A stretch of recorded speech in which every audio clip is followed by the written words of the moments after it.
Igreja, graça e paz seja sobre a sua vida. Amém? Glória a Deus pelo privilégio que nós temos de nos reunirmos como igreja, né? Eu tenho uma palavra de Deus para você. E quando o Renato e a Paula estavam aqui liderando o louvor, falando da doce presença do Espírito Santo, eu senti mesmo algo muito forte, a presença real de Deus nesse lugar. E eu vejo que essa palavra hoje é uma palavra profética, uma palavra para ser liberada no profundo do seu coração, profundo da sua alma. Eu gostaria de pedir a vocês que abram suas Bíblias, por gentileza, no primeiro livro do profeta Samuel.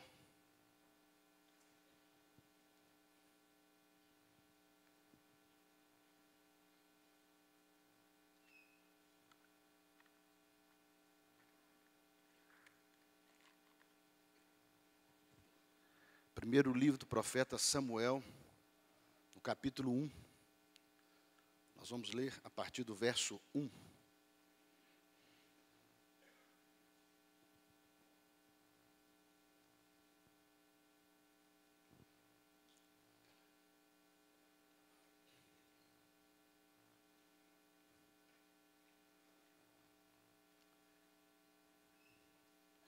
E se eu fosse dar um nome a essa pregação, o nome seria Gerando Profetas. Gerando Profetas. Primeiro livro de Samuel, no capítulo 1, verso 1, diz assim: Havia um certo homem, levita da tribo de Ramataim Sofim, que habitava a região montanhosa de Efraim, chamado Eucana, filho de Jeroão, neto de Eliú, e bisneto de Tou, filho de Zuf, o Efraimita. Eucana tinha duas esposas. Uma se chamava Hana, e a outra Penina. Penina havia concebido e tinha filhos. Ana, no entanto, não tinha nenhum. Todos os anos, Eucana subia da sua cidade para adorar e oferecer sacrifícios ao Senhor dos Exércitos em Siló, onde os dois filhos de Eli, Rofni e Finéias, serviam como sacerdotes do Senhor. No dia que ofereciam sacrifícios, Eucana tinha um costume de dar porções à sua mulher Penina e todos os seus filhos e filhas. Porém a Ana entregava-lhe uma porção dupla, porquanto grande era seu amor por ela, ainda que o Senhor não a tivesse permitido gerar filhos. Penina, sua rival, provocava e humilhava Ana continuamente, porque o Senhor a tinha deixado estéril. Isto tudo acontecia ano após ano. Sempre que eles subiam à casa de Yahvé, o Senhor, a rival de Ana a ofendia, e ela passava o tempo todo solitária, chorando e sem comer. Então Eucana, seu marido, lhe indagava: Ana, por que choras e não te alimentas? Por que estás tão infeliz? Será que eu não valho para ti mais do que 10 filhos? Certa ocasião, em Siló, logo depois de haverem terminado de comer e beber, estando o sacerdote Eli sentado numa cadeira junto a um dos pilares à entrada do santuário do Senhor, Ana se levantou e, com a alma profundamente sofrida, chorou muito e orou ao Senhor e fez o seguinte voto: Ó Senhor Todo-Poderoso, se quiseres dar atenção à humilhação da tua serva e te lembrares de mim e não te esqueceres da tua serva, mas lhe concederes um filho homem, então prometo que eu dedicarei a ti, Yahvé, por todos os dias da sua vida, e o seu cabelo e a sua barba jamais serão cortados. Enquanto ela seguia em sua oração, na presença do Senhor, Eli observava os movimentos da sua boca. como Ana estava orando silenciosamente, seus lábios se mexiam, mas não se ouvia o som de sua voz.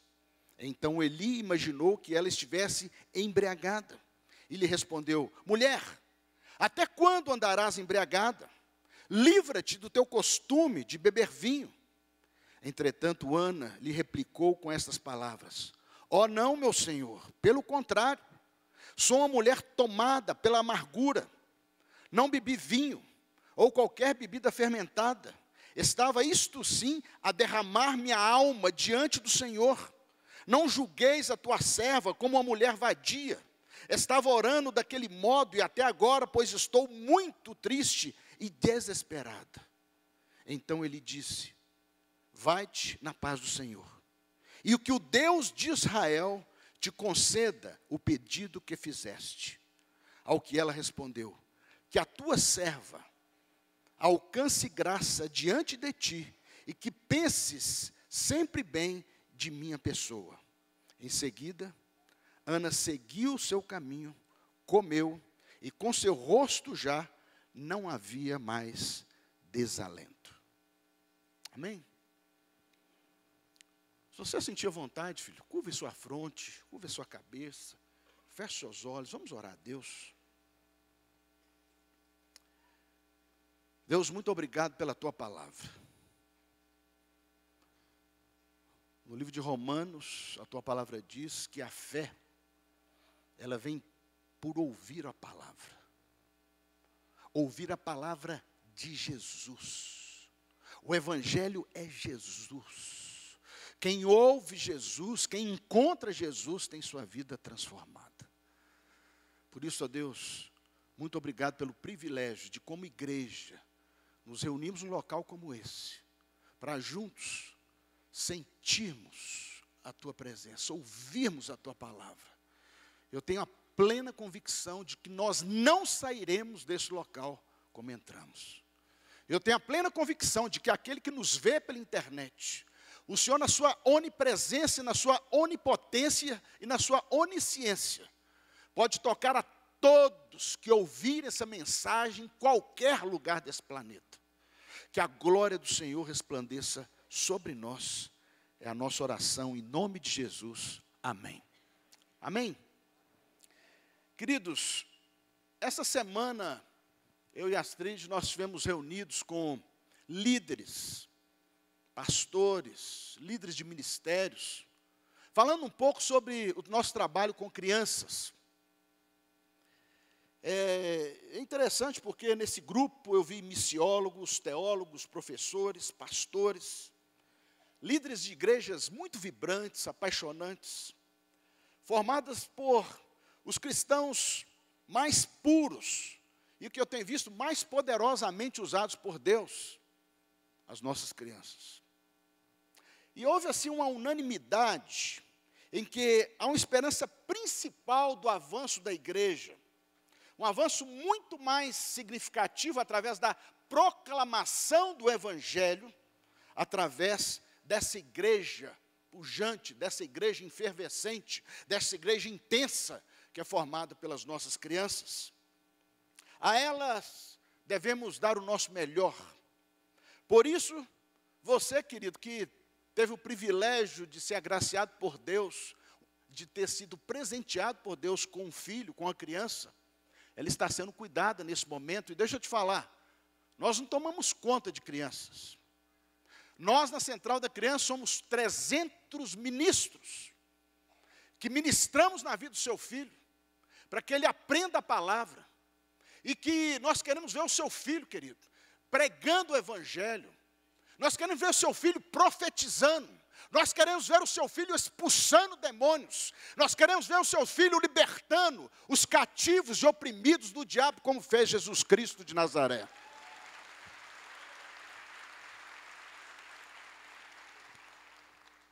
Então, quando nós convidamos você para levar o seu filho numa célula, lá tem ministros, pessoas que foram preparadas. E, obviamente, queridos, nós estamos aí com uma sequência de feriados. Então, é aquela equipe principal, esses 300, eu estou vendo vários deles aqui, a turminha do espaço verde, a turminha do espaço vermelho, a turminha do espaço amarelo, né?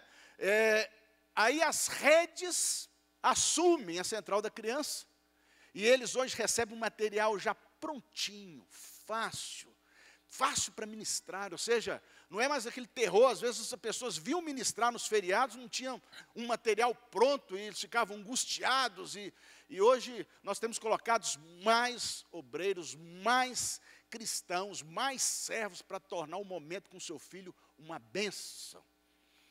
Por isso que Provérbios, no capítulo 22, verso 6, diz: instrua a criança segundo os objetivos que você tem para ela, e mesmo com o passar dos anos, não se desviará deles.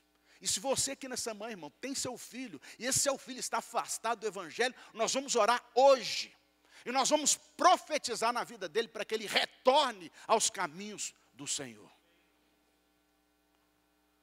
Não poucas vezes, eu tenho visto às vezes que, aos pais, às vezes, por vários motivos, pelas circunstâncias, têm trocado o privilégio de trazer os seus filhos na central da criança, talvez por um clube, um programa familiar.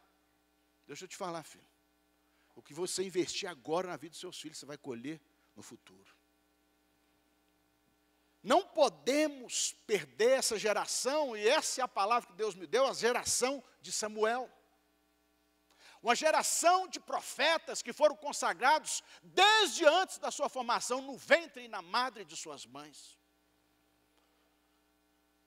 É a geração de missionários que vai transformar o mundo. Eu me lembro, há poucos anos atrás, nós abrimos 12 vagas para missionários no Haiti. Sabe quando nós preenchemos? Nenhuma. Nenhuma. É por isso que agora, dia 23, eu e o pastor Wagner estaremos lá fazendo DNA 1 para 350 pastores.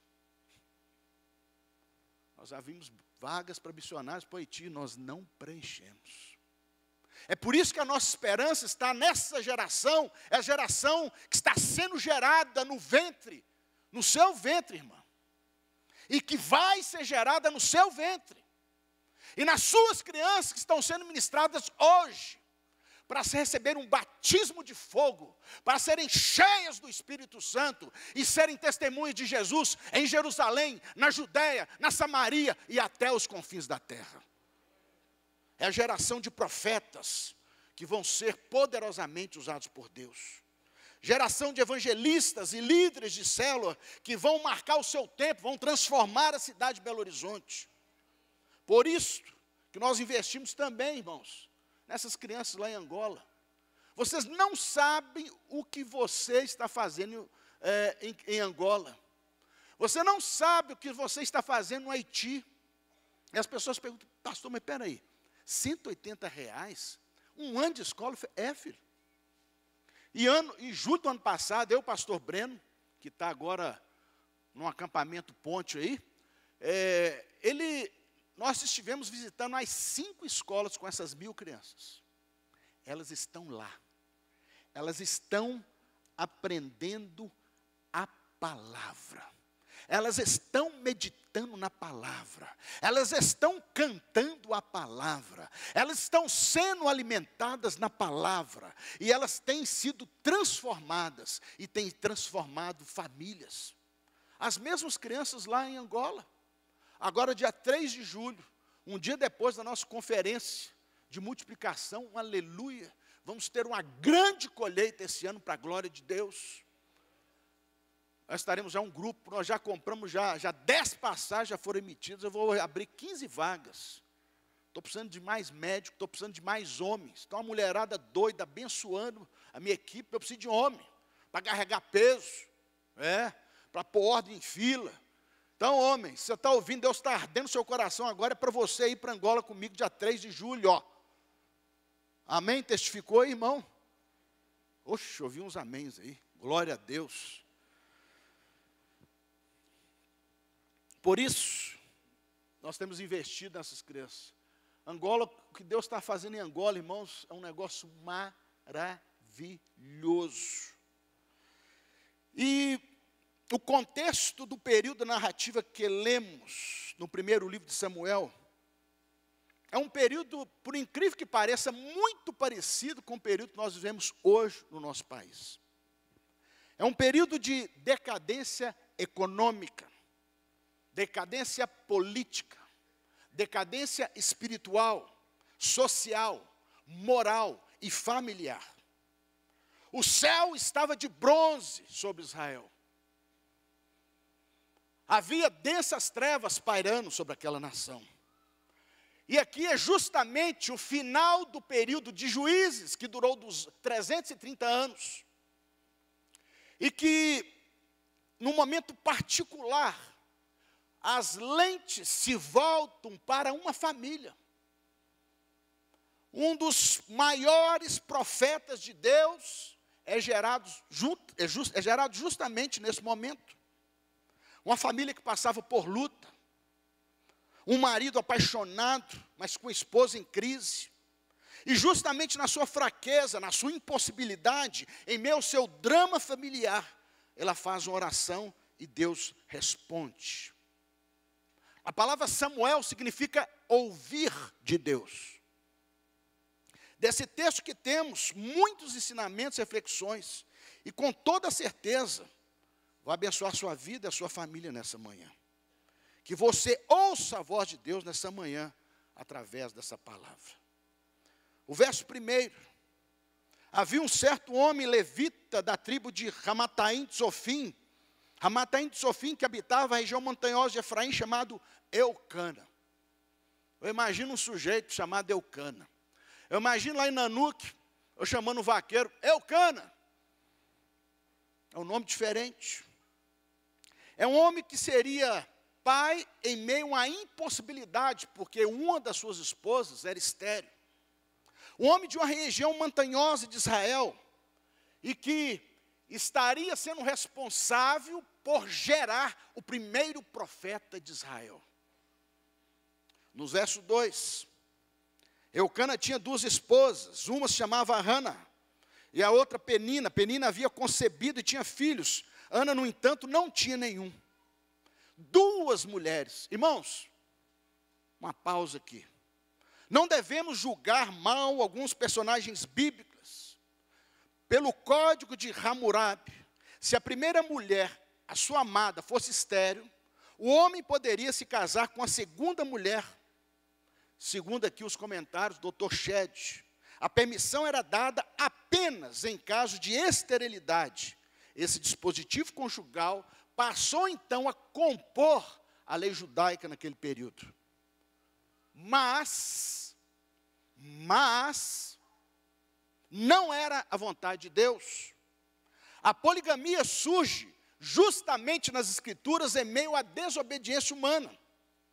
A poligamia surge a primeira vez nas Escrituras, aqui justamente na descendência de Caim, que foi o primeiro homicida da face da terra. Gênesis capítulo 4, verso 19. Lameque, da descendência de Caim, tomou para si 2 esposas, Ada e Zilá. Lá em Gênesis capítulo 2, quando Deus institui o casamento, ele fala que o homem deveria deixar pai e mãe, se unir a uma esposa e não 2 esposas. O propósito de Deus é que o homem tenha uma esposa. Mas em vários momentos da história do homem, e ainda hoje, algumas culturas, a poligamia ela é estabelecida, mas o preceito de Deus não muda. Viver a triste realidade de casamentos poligâmicos, isso é uma decadência como vivia o povo de Israel nesse final do período de juízes.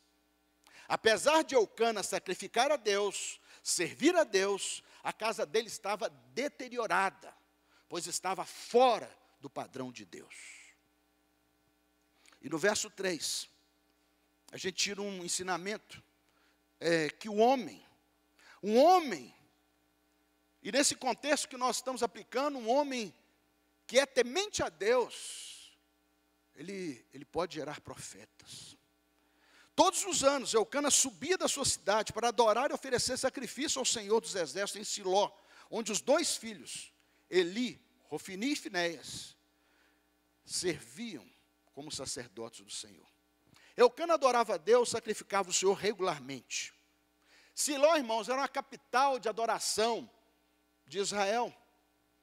Era o local onde lá atrás foi feito o tabernáculo, né, onde ficava a Arca da Aliança. E essa cidade, Siló, ela ficava a 36 quilômetros de Jerusalém. E as famílias, os seus animais, em certos momentos do ano, iam até Siló para sacrificar. E justamente faziam isso para a remissão dos seus pecados. Faziam isso na festa dos tabernáculos, faziam isso em Pentecostes e faziam isso durante a Páscoa judaica. Foi justamente nesse período, durante a Páscoa judaica, que Jesus vai a Jerusalém, reúne e faz a sua última ceia com seus discípulos, e institui a ceia do Senhor, institui a ordenança do Senhor.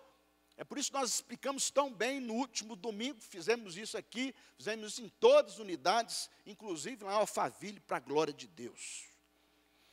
A família, a contribuição principal de um marido, então, em sua família, é ser um homem de Deus, é ser um sacerdote. Um sacerdote é aquele, irmãos, que medita na palavra, que tem tempo com Deus, que lê as Escrituras, e que vive as Escrituras, que não seja apenas ouvinte, mas praticante da palavra. Nos dias de hoje, sacerdote, querido, é aquele que conduz a sua família a Cristo. Irmãos, é um privilégio para nós, numa célula de criança ou na central da criança, quando a gente vê o coração da criança sendo movido pelo Espírito Santo de Deus e leva aquela criança a uma decisão para o Senhor Jesus. E faz uma decisão pelo Senhor Jesus. Mas o homem de Deus, o homem que dedica-se à palavra, o homem que lê a Bíblia, o homem que vive as verdades aqui contidas, ele, como marido, como pai, é que deve conduzir o seu filho a Cristo. Isto dá segurança para sua esposa. A esposa fica feliz quando tem ao lado um marido que prega a palavra, um marido que obedece a palavra, um marido que ama a sua esposa como Cristo amou a igreja. E Paulo escreve isso para a igreja em Éfeso e diz: marido deve amar a sua esposa como Cristo amou a igreja, dando a sua vida por ela. Versos 4 e 5. E no dia que oferecia sacrifícios, Eucana tinha o costume de dar porções à sua mulher Penina e a todos os seus filhos e filhas. Porém, a Ana entregava-lhe uma porção dupla, porquanto grande era o seu amor por ela, ainda que o Senhor não a tivesse permitido gerar filhos. Eucana, ele dava porção dobrada para a sua esposa Ana. Ele dava porções a Penina, a seus filhos e filhas, mas a Ana recebia porção dobrada. Mesmo, irmãos, a Ana apresentando limitações físicas, porque naquele tempo uma mulher que era estéril era considerada uma mulher amaldiçoada. É por isso que quando nós temos aqui nas Escrituras 3 casos de mulheres que eram estéreis e geram filhos, e esses filhos são consagrados ao Senhor, e nos leva a crer, pelo voto de Ana, que Samuel, ela fez para ele um voto de nazireado. Nós vemos isso com Sansão, nós vemos isso aqui com Samuel, desde o seu ventre, sendo consagrado a Deus, e vemos isso lá no Novo Testamento, com João Batista. Esses 3 nazireus nós encontramos nas Escrituras. Ou seja, mas apesar disso, dessa limitação, Ana era muito amada pelo seu marido. Ele dava porção dobrada para ela. E ele fazia isso publicamente. E eu creio que uma das razões dele fazer isso publicamente para mostrar às pessoas o quanto aquela mulher, com suas limitações físicas, mesmo com sua amada encerrada por Deus, ele a amava e fazia isso publicamente para que as pessoas reconhecessem que ele amava a sua esposa, apesar de. Irmãos, quantas esposas precisam ser amadas apesar de? Outro dia, um marido veio me procurar. Esse marido veio me procurar porque a esposa estava negando algumas coisas para ele. Algumas coisas. E aí eu falei, filho, você tem amado sua esposa? Você tem honrado a sua esposa? Você tem dado demonstrações públicas de amor à sua esposa? Ô, gente, vocês me conhecem, alguns aqui me conhecem na intimidade.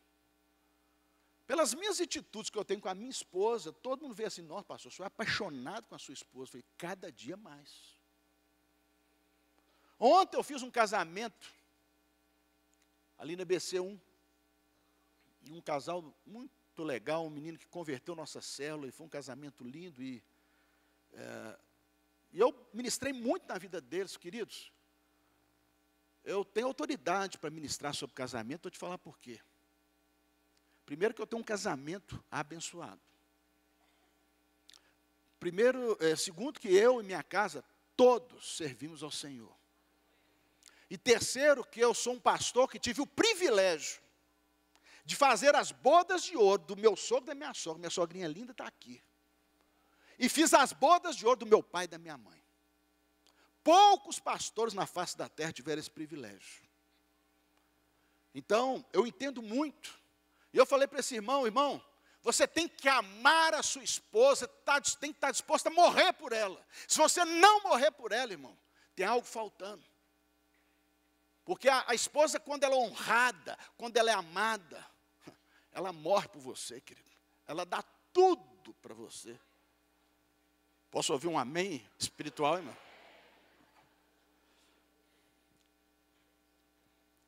O verso 6. Penina, sua rival, provocava e humilhava Ana continuamente, porque o Senhor a tinha deixado estéril.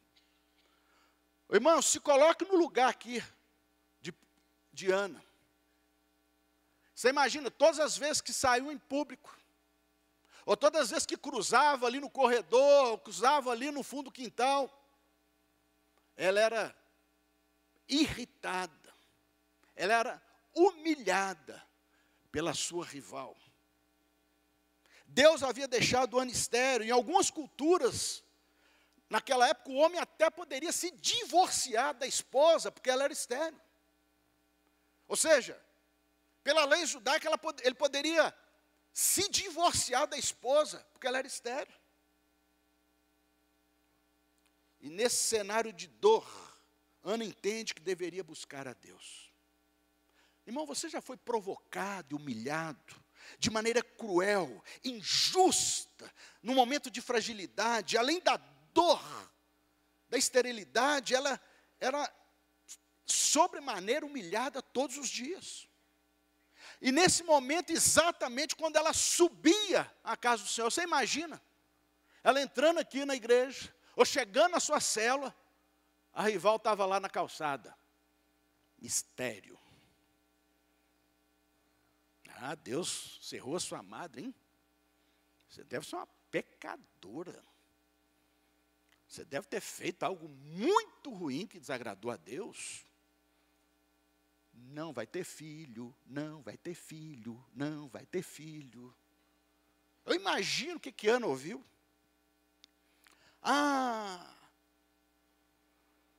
Talvez Ana tivesse sendo provocada pela sua fé. Ah, é? Você vai lá no Luxemburgo hoje, eu vi aquele pastor que é vaqueiro. Nossa, essa fezinha sua não dura para nada, esse ventre seu.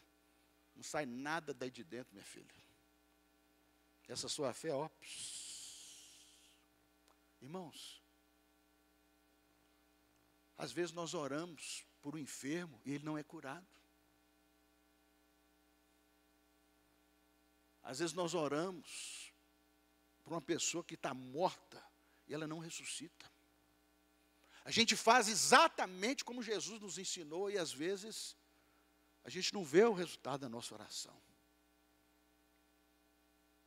Deus continua sendo Deus quando nós estamos passando por sofrimento. Deus continua sendo Deus apesar das circunstâncias. Deus continua sendo Deus mesmo quando Ele não responde imediatamente às suas orações. Ainda assim, apesar de todo esse contexto de humilhação, de sofrimento, de degeneração, ainda assim, o melhor estava por vir. Isso me lembra muito o Salmo 73, o Salmo de Asaf. Asaf fala: os meus pés quase se resvalaram ao contemplar a prosperidade dos ímpios. Eles maldiziam a Deus, mas pareciam fortes, pareciam inatingíveis, pareciam que nada de mal poderia chegar às suas vidas. Até que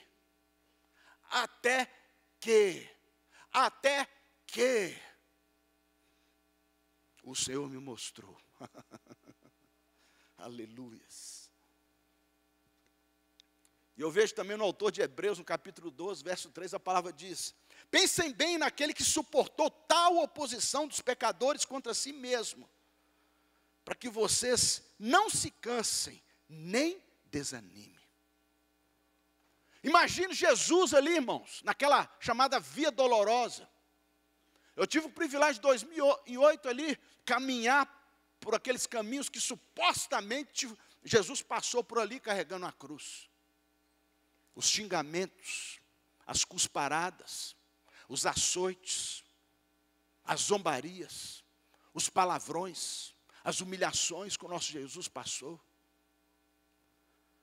Mas algo que mudaria a história da humanidade estava prestes a acontecer. É por isso que a última palavra do Senhor Jesus, pendurado naquele madeiro, foi: tetelestai, está consumado. É por isso que João capítulo 12, verso 2 diz: todos quanto receberam, Deus deles o privilégio de serem feitos filhos de Deus. Porque aquele sacrifício valeria para toda a nossa existência. E para a existência daqueles que estão por vir. Verso 7. Isto tudo acontecia ano após ano, sempre que eles subiam à casa de Yahvé, o Senhor. A rival de Ana a ofendia, e ela passava o tempo todo solitária, chorando e sem comer. Já passou por isso, filho? Já ficou solitário? Você já chorou? Você já ficou sem comer? Veja como o pecado é, irmãos. Eucana, apesar de amar tanto Ana, apesar de buscar tanto a Deus, mas ele não tinha autoridade para repreender Penina.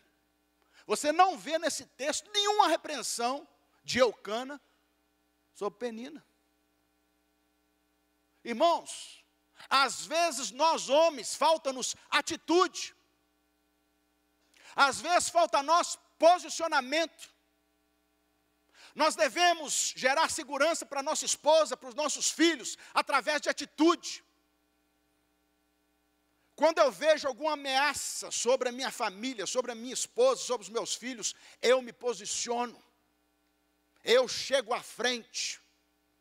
Eu os protejo. Essa é a minha posição de sacerdote. Essa é a minha posição de cabeça do lar. Às vezes a gente vê mulheres passando situações tão difíceis, por falta de posicionamento do homem, do marido, do esposo, do pai. Olha que nós temos visto aí esse negócio que veio lá do fundo do porão, do quinto dos infernos, esse negócio de baleia azul. E quantos pais não se posicionam? Porque se tivesse na minha casa, eu quebrava lá aquele negócio de internet, acabou, não tem mais celular, acabou. Que negócio é esse, gente? Tem uma permissividade aí maligna. Os pais não perdem autoridade. A autoridade dos pais é dada por Deus. E a primeira ação de autoridade que temos que ter para os nossos filhos é o amor. Amar os nossos filhos, apesar de. Quantas vezes eu vi filhos de irmãos caírem nas drogas, se desviar dos caminhos do Senhor. Eu sempre falo para esses pais: jamais deixem de dizer para os seus filhos que vocês os amam, que a sua porta da sua casa vai estar sempre aberta, para eles serem amados, recebidos, apesar de.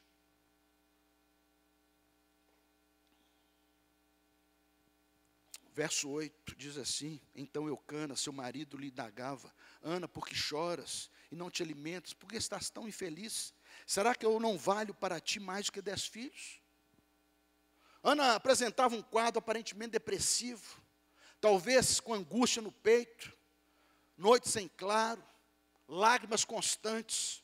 Quantas vezes a esposa sofre, quantas vezes a esposa carregam fardos que lhe são pesados. O quão importante é nesse momento um marido presente, um marido próximo, um marido que se importa, um marido que se preocupa. Irmãos, eu estou falando aqui de uma palavra que vai ser concluída nessa manhã, de algo, justamente de um contexto de dificuldade, de luta, que você talvez se identifique com elas, mas mesmo assim, você poderá gerar profetas. Um marido que se importa, age para reverter um quadro de sofrimento da sua amada. Aí eu entendo Provérbios 31, verso 11, quando diz: seu marido tem plena confiança nela e nunca lhe falta coisa alguma. Um homem busca em detalhes consolar a amada que sofre. Olha esses versos 9, 10 e 11. Certa ocasião em Siló, logo depois de haverem terminado de comer e beber, estando o sacerdote ali sentado numa cadeira, junto a um dos pilares à entrada do santuário do Senhor, Ana se levantou e com a alma profundamente sofrida, chorou muito e orou ao Senhor. E ela fez um voto. E é interessante. E naquele momento que ela estava buscando a Deus, ela talvez ali, naquele momento, Paula, que você estava ali deitada, que a Paula estava deitada ali na sala e ela compartilhou conosco, ela sentindo a presença de Deus e queria que ninguém se achegasse a ela naquele momento. Ana estava ali tendo aquele momento com Deus. O que acontece? Ela, naquele momento de amargura, de sofrimento, ela orou o Senhor e chorou abundantemente. Quantas vezes vimos testemunhos em busca de uma situação como essa? Seja aqui, nesse prédio, seja onde congregamos, seja na nossa cela, nossas casas, todo local para a busca de Deus. Recentemente, uma irmã, no entanto, estava lá na minha sala, na IBC, onde os pastores atendemos, aconselhamos pessoas, me chega uma mulher que nunca tinha entrado numa célula, e ela publicou isso nas redes sociais, publicou isso em vários lugares. Eu vou publicar, mostra a foto aí, irmão, aquela foto que eu pedi, a foto da Alessandra. Essa é a Alessandra, em outubro do ano passado. Ela tomava 5 remédios para depressão, não conhecia a Deus. E aí eu preguei o evangelho para ela, levei ela para a nossa célula. Deus visitou essa menina, ela teve experiências com Deus. Ela se batizou no último daquele batismo lá no Alphaville. E agora já está morando hoje lá em Nova York com o seu marido, eles são donos de um restaurante. Ela passou meses de muita amargura, de muito sofrimento. Mas quando nós oramos a Deus, nos humilhamos diante do Senhor, a gente vê que Deus transforma, que Deus restaura. E um dia que chegou, e hoje, depois de batizada, de renovada por Deus, de receber o Senhor Jesus, e hoje ela prega o Evangelho, tem levado pessoas a Cristo, e é assim que Jesus faz. né? Pode tirar, irmão. Nesses versos vemos um poder de oração e consagração. Deus, em sua infinita graça e misericórdia, pelo seu querer, pelo seu agir através da oração, Ele conecta todos nós, na nossa fraqueza, nas nossas dificuldades, nas nossas necessidades, os nossos momentos mais difíceis, a oração nos conecta ao trono da graça. Lucas capítulo 1, verso 37 diz: nada é impossível para Deus. Amém, irmãos? Você pode repetir para mim? Nada é impossível para Deus. Você crê nisso, filho? Glorifica o Senhor com as suas palmas.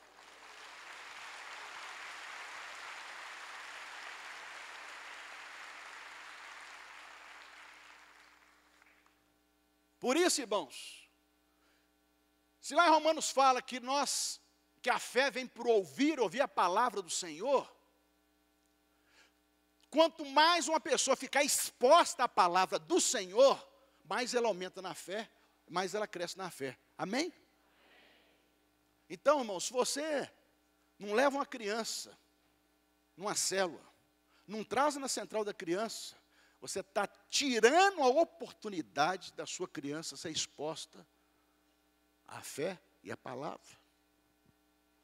Crianças oram e se consagram aqui na central da criança. Oram para o seu papai que saiu de casa. Oram pela vovó que está doente. Oram pela família do tio, pelos priminhos, porque o tio foi levado pelo Senhor. Nós entendemos que Jesus, Ele diz, olha, o que você ligar na terra, falou com Pedro, será ligado no céu. E o que você desligar na terra, será desligado nos céus. Irmãos, isso fala do poder da oração e da consagração. E finalmente, devemos buscar a Deus, mesmo quando as circunstâncias tentam nos impedir. Verso 13. Como Ana estava orando silenciosamente, seus lábios se mexiam, mas não se ouvia o som da sua voz, então Eli imaginou que ela estivesse embriagada. Já pensou? Está a irmã Terezinha, que sempre senta mais ou menos ali. De vez em quando ela dá umas rajadas de língua estranha. E aí a pessoa fica olhando. Gente, deixa a irmã Terezinha no mistério. Se você quer isso também, pede para Deus, filho. Quer dom de línguas? Pede para Deus. Quer dom de cura? Pede para Deus. Quer dom de pregação da palavra? Pede para Deus. A gente não deve julgar as pessoas pela aparência. O sacerdote Eli, se fosse o sacerdote Oswaldo lá, primeiro que eu já tinha chamado o Ofni e Finés na vara. Porque ele era um sacerdote ausente. Além de ser um pai ausente, ele ainda julgava suas ovelhas. Pastor não julga ovelhas. Pastor ouve ovelhas. Pastor apalpa ovelha, abraça ovelha, beija ovelha. Pastor tem que ter cheiro de ovelha.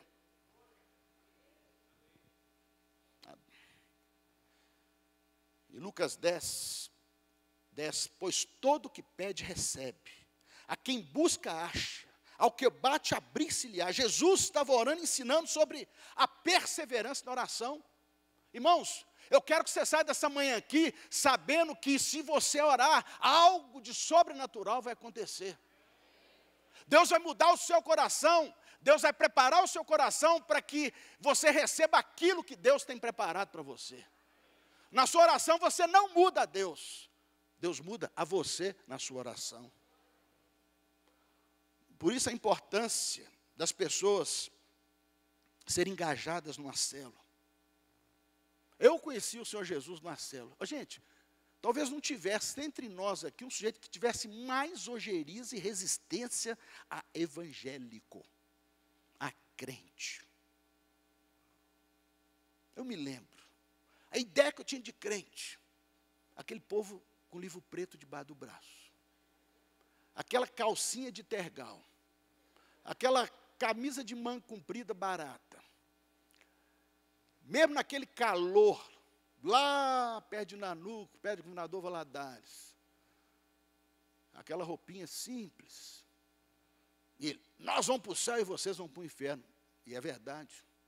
Porque eu certamente, se não tivesse sido alcançado pelo Senhor Jesus, eu estaria com meu passaporte carimbado para o inferno. Mas, daí a importância, irmãos, de uma célula. E numa dessas células, um dia eu fui lá. E tive um encontro com Jesus. Quantas crianças que têm sido usadas por Deus para restaurar o casamento dos pais. Quantas crianças dando testemunho em prantos de visitação de Deus, de milagre de Deus em suas famílias. E é justamente, irmãos, eu quero que você abra o seu coração, pois eu creio que Deus está preparando, está forjando uma geração de Samuel. E vai vir através da sua vida, vai vir através da sua família, através do seu filho, através do seu neto. Você crê nisso, filho? Às vezes tem pessoas nas famílias em situações tão extenuantes, fatigadas.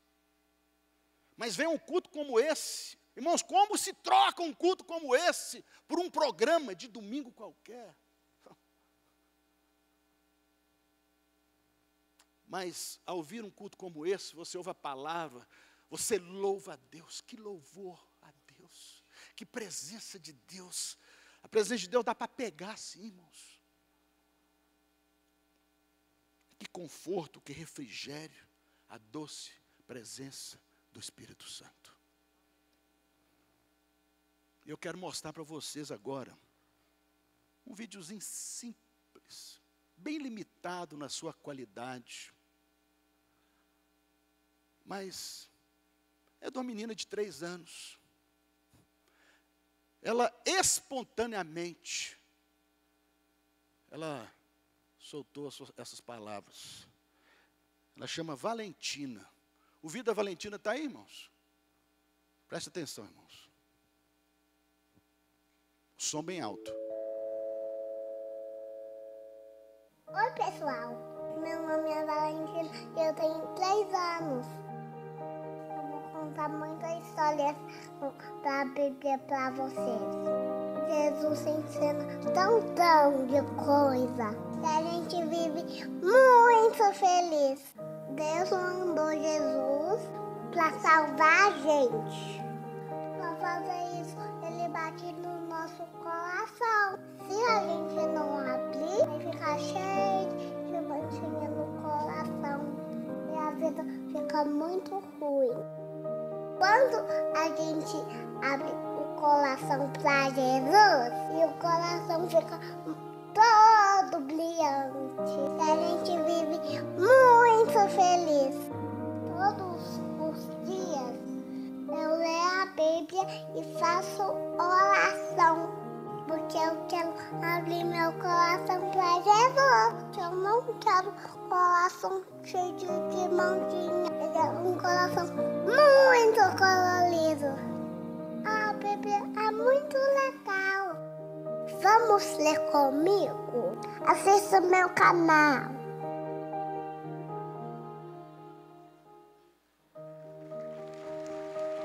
A Bíblia conta uma história que é muito bonita. Que é uma mulher muito doente. Ela chorava todo dia com o dodói dela. Um dia Jesus estava andando na rua e tinha um tantão de gente. E ela ouviu todo mundo falar de Jesus. Vou pegar na roupa dele e sarar meu dodói. Jesus não viu quem mecou na roupa dele. Ele pensou e encontrou o discípulo dele. O discípulo não sabia.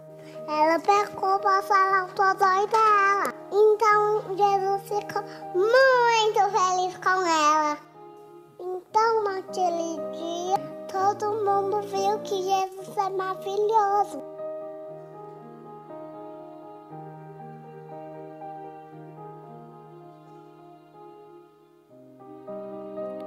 Valentina é filha da Rose e do Breno. Eles estão aí?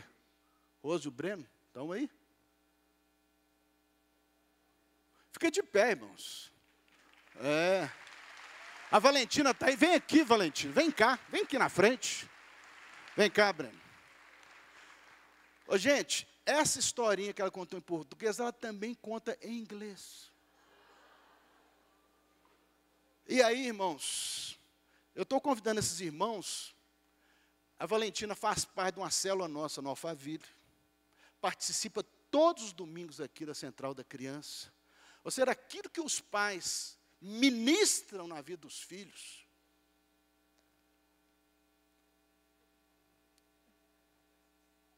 É a geração de Samuel.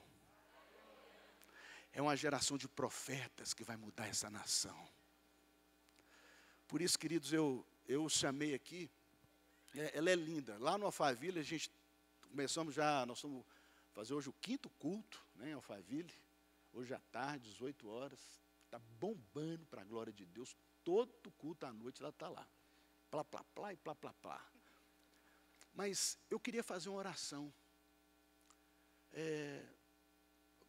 Para os pais que queriam consagrar os seus filhos a Jesus. Talvez o seu filho, você está passando por dias difíceis, irmão. O seu filho se desviou da fé. Está afastado do Senhor. Está longe do Senhor. Talvez, irmã, você está tentando ter filho, mas a sua amada está cerrada. Eu tenho um tempinho aqui, ó, 1 minuto. Fica de pé no seu lugar, se esse é o seu caso. Não, fica de pé não, sai aqui, vem aqui na frente, Pode vir, que nós já estamos terminando com a oração. Vem aqui, chega mais pertinho de mim aqui.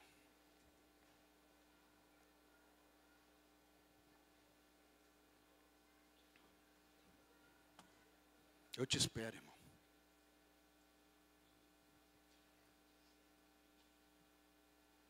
Johnny.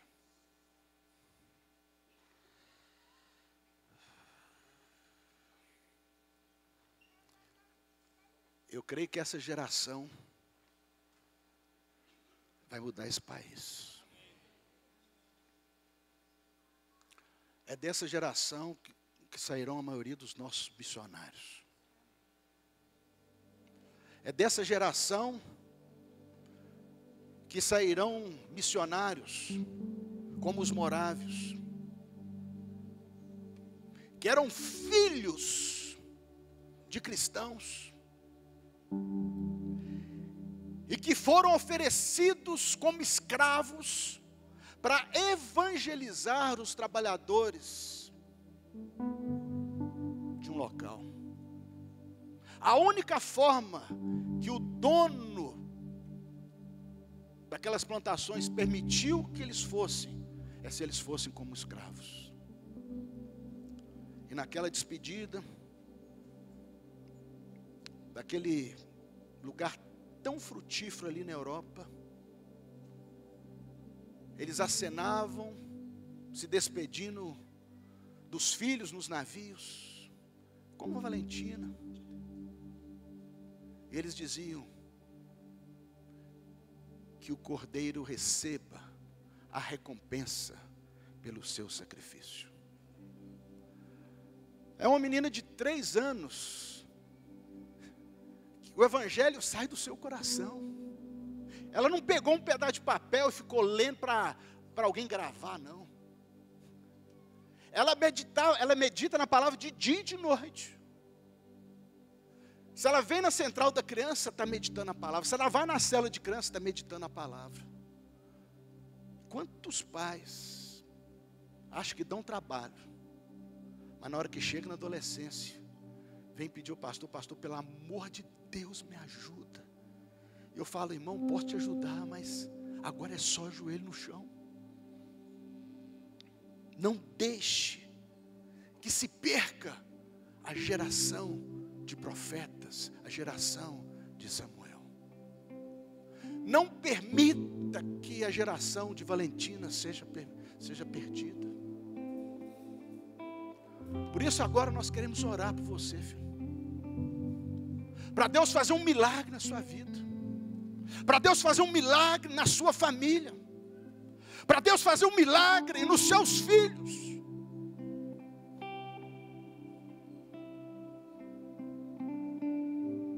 E você que ficou atrás, querido, comece a orar por um desses irmãos aqui à frente. Comece a orar por eles.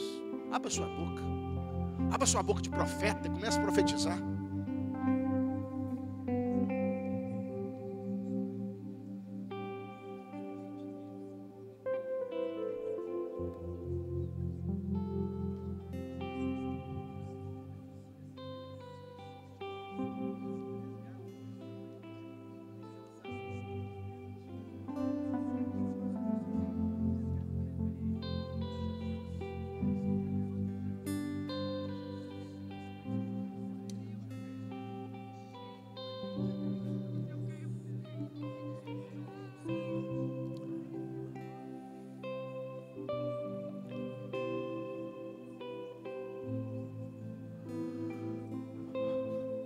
Pai, nós te exaltamos nessa manhã, te glorificamos, ó Deus, te louvamos, te agradecemos pela tua palavra.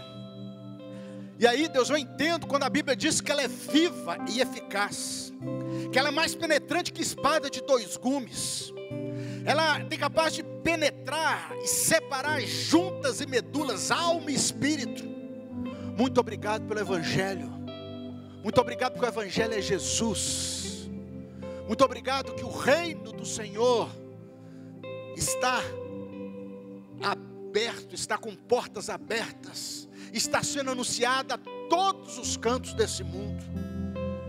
Ah, Deus, é por isso, ó Deus, que nós clamamos agora por essa geração, como essa oração de Ana, ela consagrou o seu ventre ainda estéril ao Senhor, e num ato de fé, num ato de crença total e restrita e convicta no Senhor, o Senhor se lembrou dela, deu vida naquele ventre, outrora morto, e gerou um dos maiores profetas do Antigo Testamento.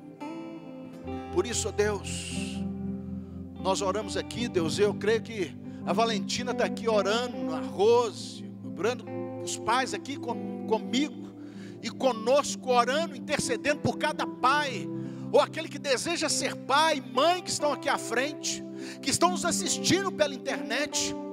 Receba o toque do Todo-Poderoso, receba a visitação de Deus nesta manhã, receba na autoridade do nome de Jesus Cristo, do nome que tem todo o poder no mais alto céu, na terra e nas mais profundas águas debaixo da terra. O nome que todo joelho se dobrará, que toda língua confessará. Jesus, o autor e consumador de nossa fé, aquele que nos justificou, aquele que pagou preço, com preço de sangue, com preço de morte, aquele que venceu a morte, que pegou as chaves da morte do inferno, aquele que ressuscitou e vive. Ah, Deus, que essa geração, Deus, essas 400 crianças aqui, essas outras 300 crianças que estão reunidas em todas as nossas unidades, no Petrovale, no Eldorado, Santa Luzia, na Boulevard, em Vila Estrela. Ah, Deus, oh Deus, lá em Cláudio, ah, Deus, em todas as nossas, lá em Capim Branco, oh Deus, lá à noite em Alphaville, que todas as nossas unidades, as crianças recebam, oh Deus, esse manto, dessa proteção, dessa unção, desse empoderamento causado pela oração de uma família.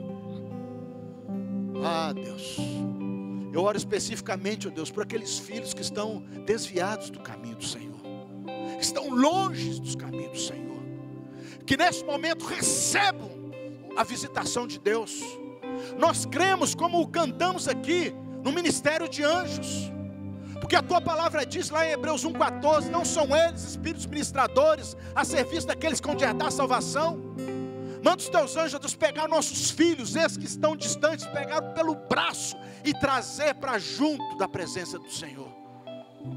Como aquele filho daquele casal aqui que eu orei alguns anos atrás.